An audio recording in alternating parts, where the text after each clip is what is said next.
עשו פה שולמית אפסל, ריקי דסקל, משוררת קרא פה משירי העצים.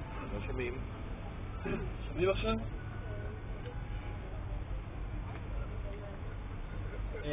המשוררת ריקי דסקל קראה כאן משירי היפים של שולמית אפסל, ואני חייב לומר כמה מילים. כבר הזכירו את זה ששולמית בעצם הפציעה באמצע שנות ה-60, פעלה בשנות ה-70 וה-80 ונעלמה.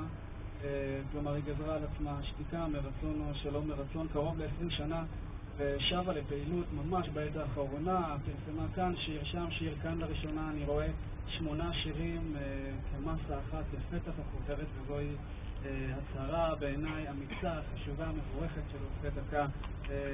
כן, שולמית אפסל היא משוררת נפלאה.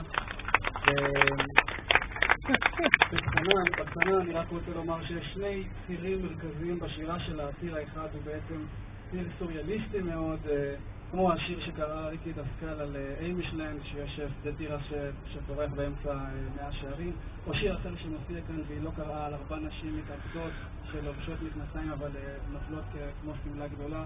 ציר מאוד סוריאליסטי, כלומר שהמציאות לא משחקת פה תפקיד ודבר אינו כפוף לחוקי המציאות. יש פה אלמנטים של הפתעה וחוסר היגיון.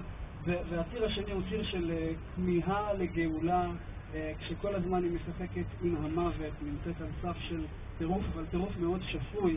כמעט בכל אחד, למעשה ב7 מתוך 8 השירים שמופיעים כאן, מופיע המוות בצורה זו או אחרת, אם בתור פיגוע, בהכל אותו דבר אבל הפוך, אם עם דרורה שרצתה לעשות איזה סוף, וזה בדיוק מה שהיא עשתה, חיי העולם הבא וכו'. כך ששני הצירים האלו לכאורה מקבילים ולמעשה נפגשים, כי בעצם הסוריאליזם זה הפתרון ששולמית אפסל מציגה בשירה שלה כדי להגיע אל הגאולה. ודווקא מאוד יפה בעיניי היה ששתי המשוררות, חגית גרוסמן וענת זכריה, קראו מיד לאחר שריקי קראה את שירתה של אפסל, מאחר ואני מזהה קווי ממשק, יש להן קול מובחן כמובן משלהן, אבל אצל ענת זכריה יש את התענוג המריר שמופיע אצל אפסל, ואצל חגית גרוסמן יש את הצירוף השפוי, ובעיניי זה היה מאוד יפה. מאחר וריקי קראה את שיריה של שולמית אפסל, אני אתפשר על קריאת שירי שלי.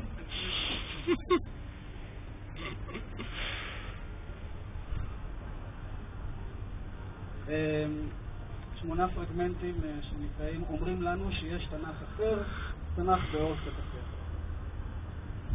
כשישב במרפסת לרחוץ בשמש חורפית, אולי יבוא איזה דוד, ישלח את החמור שיושב לי בסלון לכל הרוחות ויעשה אותי מלכה.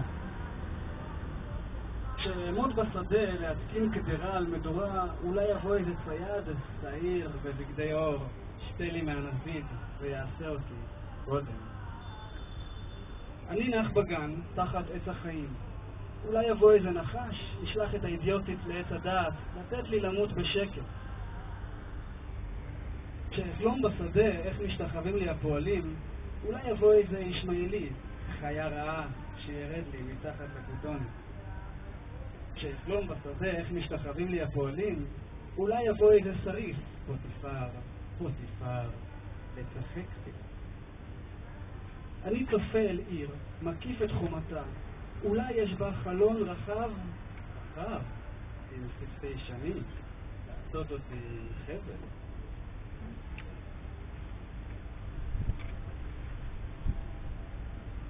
אני שוקע בטבע, ואין פה גומה ולא גופר, אולי ישלח איזו יונה שלא נדבק כולנו בגלל משקל הדוב ואשתו הדבבה.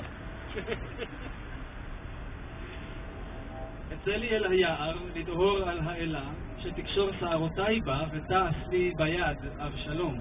שלום. אפשר גם לשיר את זה.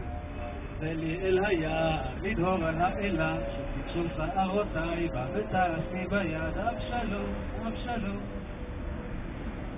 כשישב כמו מלך בסלון, אולי יבוא איזה דוד, ינעים לי על הכלי, שיראה לי מה כל כך נפלא לו מאהבת נשים.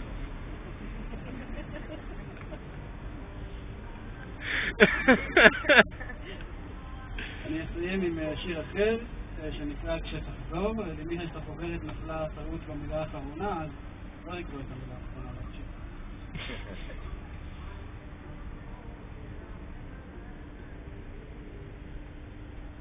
כשתחזור, אני לא אשאל למה חזרת, חזרת. ימים רבים מדי ידעתי רק את מגע ידיי. שפתיי נרטבו רק בלשוני. מענן גדול שהשארת עשיתי גשם, ושמש לא סטתה ממסלולה, אבל האור בתנועתו בין שמיים לארץ פסח עליי. זה בסדר. לא היית אמור לדעת שהתשתשו פניי, שאיבדתי ממשות, שמזג האוויר לא היטיב עמי, ולא קרבת אנשים וגם לא המרחק שנהר בינינו. איך יכולת לדעת שהייתי הבל?